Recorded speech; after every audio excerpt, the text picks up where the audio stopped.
आता तुम्ही बऱ्याच आत्म्यांसोबत कनेक्ट झालात, वेगवेगळ्या लोक तुमच्याकडे आली, बरोबर. कोणाची आई गेली, मुलगा गेलाय, भाऊ गेलाय, बहीण गेलाय, असे सगळे वेगवेगळे अनुभव असतील.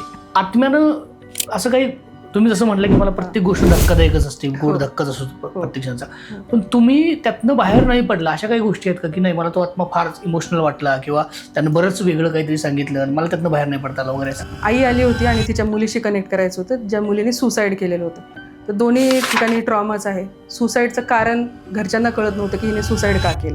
ओके. आणि ज्यावेळी कनेक्ट केलं तर त्या मुलीने मला बरीचशी माहिती दिली, पण त्यांनी एक्झिट कशी घेतली, जर ती चॉईस असेल म्हणजे सुसाईड वगैरे असं काही केलं असेल जिथे शेम इन्क्लूड आहे की त्यांना लाज वाटते हे सांगायला, तर ते त्या विषयावर बोलणं टाळतात. काय उदाहरण होतं? तर त्या मुलीशी मी कनेक्ट केल्यानंतर तिने सांगितलं की मी सुसाईड केली होती. आई वडिलांचा असा प्रश्न होता की तिने कशी केली सुसाईड, तिने काय कन्झ्युम केलं. ज्यावेळी मी तिला विचारत होते ती अवॉइड करत होती की मला नाही दाखवायचे तुला, कारण माझ्यासाठी ते शेमफुल आहे आणि मला माहिती आहे तिची ट्रीटमेंट पण चालू होती सायकोलॉजीची, तर मी ट्रीटमेंटला साथ दिली नाही.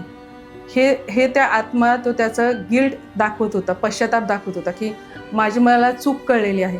त्यावेळी जर मी ह्या ट्रीटमेंटला रिस्पॉन्ड केलं असतं तर मला कळलं असतं की माझ्या घरच्यांचं माझ्यावर किती प्रेम आहे.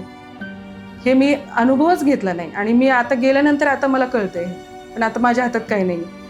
मग बरंचसं डिस्कशन केल्यानंतर तिने मला एक व्हाईट कलरचा सबस्टन्स दाखवला आणि तो कुठून आला होता असाही प्रश्न तिच्या आईवडिलांचा होता. तर मी